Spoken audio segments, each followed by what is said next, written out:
This morning I would like to say something about suffering, miracles,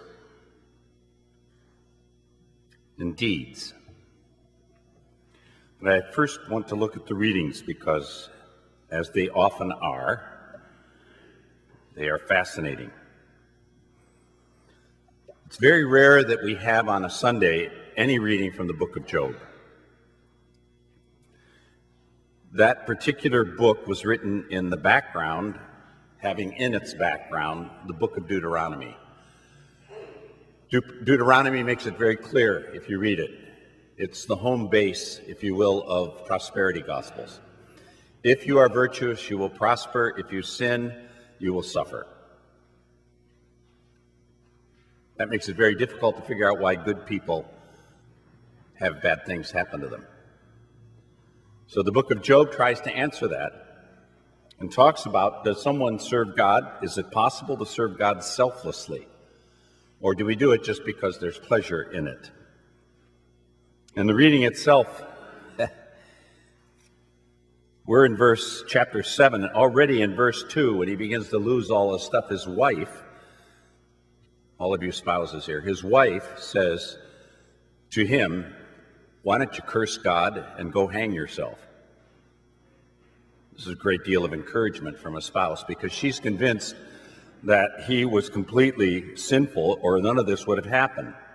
And here are his comments. He says, life is a drudgery. I long for the shade. I months of misery, filled with restlessness until dawn. The night drags on. My days go by like the wind. And after all of that, you know what you all said?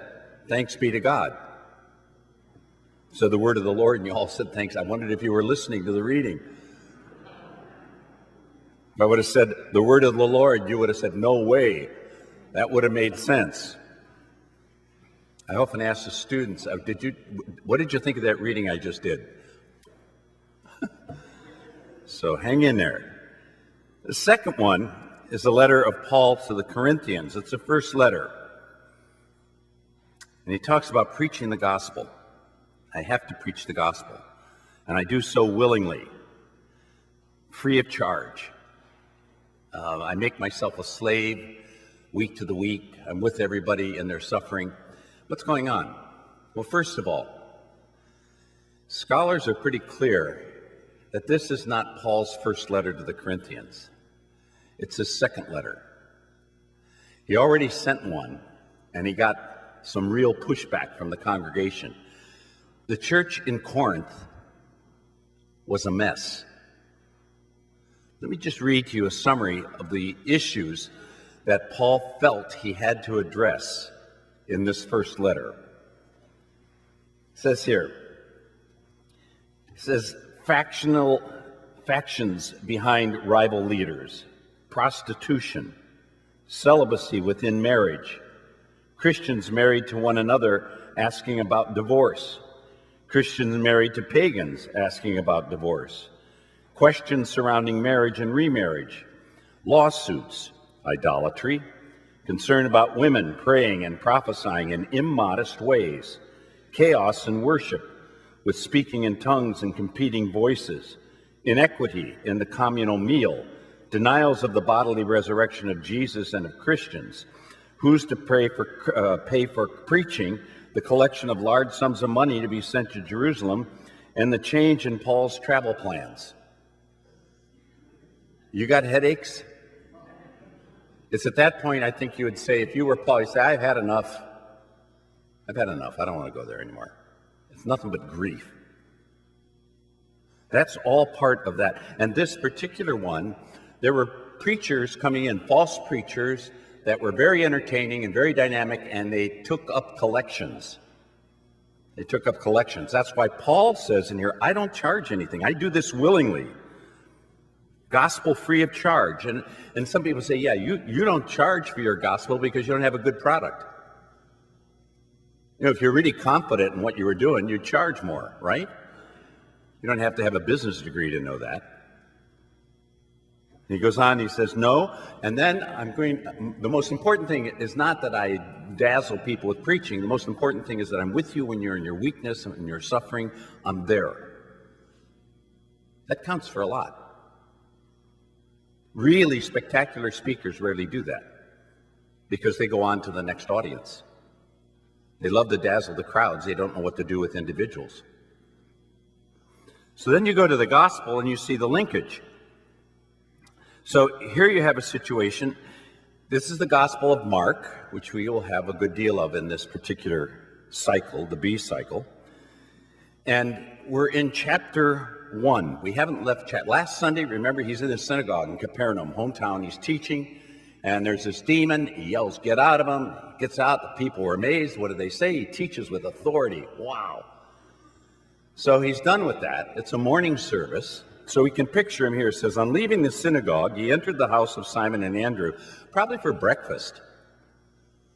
Need a little breakfast. This is an early enough mass. Now you're going to go out to some restaurant. Maybe some of you will do that, right? You've never invited me. No, I'm not going to take offense. But no, never mind about that. So he goes on. He enters the house. His mother-in-law, Peter's mother. Note, first pope had a mother-in-law. As they say, how does the saying go? Behind every great man is a surprised mother-in-law. Yes, I remember that saying. At any rate, says, what does he do? They told him about her because they saw his power. He approached, he grasped her hand. No. She's sick. It was forbidden for someone who was sick to touch another person. We're in the flu season, right? It was forbidden. And then the next thing is, the fever left her. The fever was called the fire in the bones, literally, if you read the Greek, fire in the bones. And she waited on them. Double no. It was not allowed at that time that an adult woman would wait on a man at table, a child or another man. These are some of the prescriptions that they may say silly, but today anything can happen. So this is how it unfolds, and then it goes on. When it was evening, after sunset, they brought to him all. Why then? Because it was a Sabbath. They weren't allowed to carry people who were ill, so on. If you go to the Fairfax area of Los Angeles, you'll see a lot of Orthodox Jews, and they typically walk with their families and so on. They don't drive cars. They don't do things that would exercise any particular labor or device. They take a good walk. So they bring all these people. He cured many and so on. They drove out demons, blah, blah, blah. And then he rised very early in the morning. Maybe he didn't sleep well. Maybe he tossed and turned like Job did. Maybe he was struggling with some stuff. And he was struggling with some stuff because we see what happens. He goes to a deserted place, a lonely place. That's exactly the same word that's used in the Gospel of Mark to talk about the temptations in the desert. So this isn't a retreat, a nice warm retreat. He's struggling here. And then Simon and others pursued him. That phrase, I don't want to belabor these points, but they illuminate the gospel. They pursued him was exactly what's used several other places in the gospel to talk about the enemies of Jesus. So all this is encoded in here. They pursued him like the enemies. Why? Because they said, everyone's looking for you. You've got a great gig. All these people were cured. You can go anywhere you want, and we can do all kinds of stuff. I want to stay with this winner. I'll make Galilee great again. No, he says, no, we're not going to do that. I'm going to go to other villages, and I'm going to preach. I'm going to preach the gospel. Because this is the purpose I came for. Okay, 3 points. First, the issue of suffering. You see it in all 3 readings. You see it in the book of Job. That's 40 chapters. If you read that book, what he goes through. And he is a good man and he is innocent. Why do bad things happen to good people? Some of you may wonder that. You say, I go to church, not just Sundays. I go during the weekdays. Now I got cancer.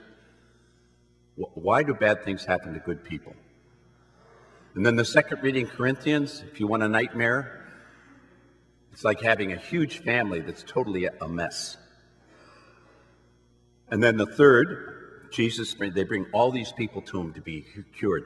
One of the great things about the gospel stories is it doesn't dodge suffering. Suffering is confronted. And it's not just that Jesus can heal.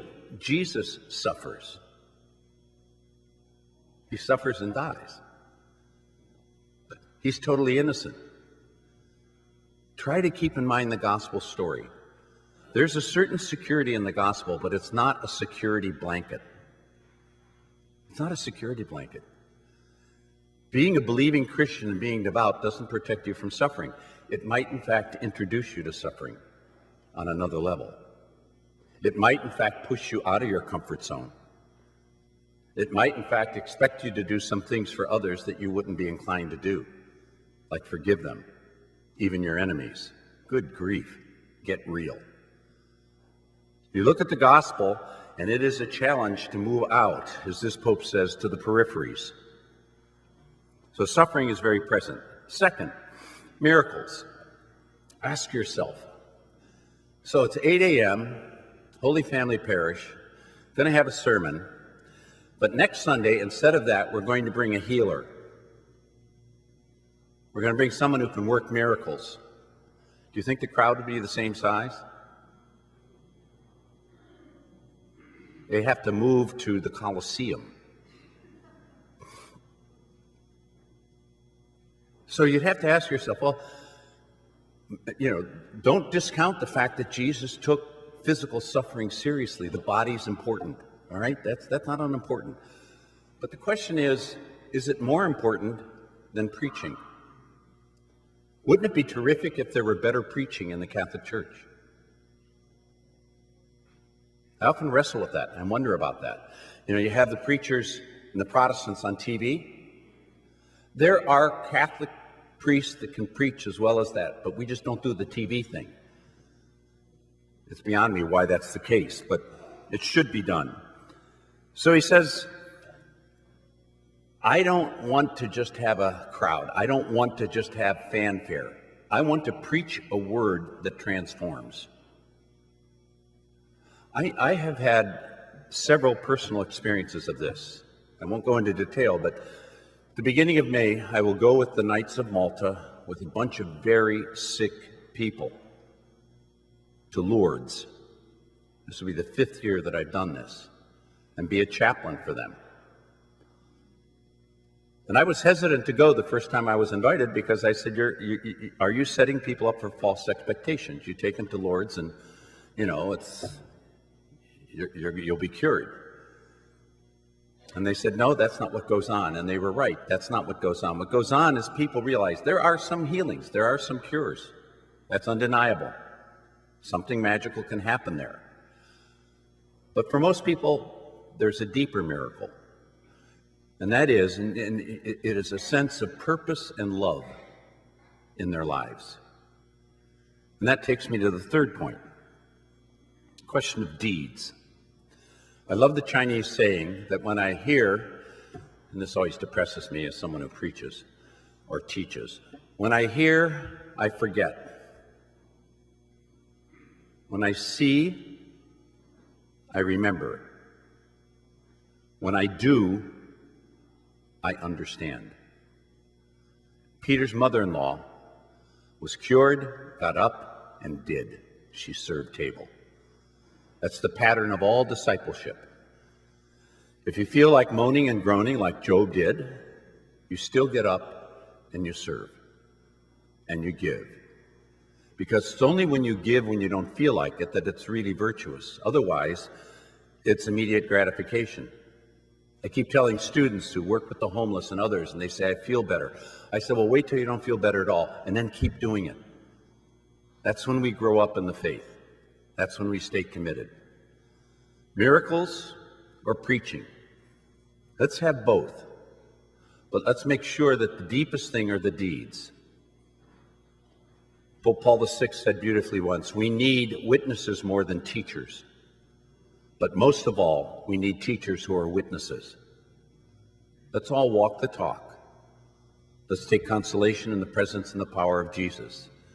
If a miracle comes our way, great. If it doesn't, We speak the word in truth, and it's a word of healing and a word of love. And that is very good news.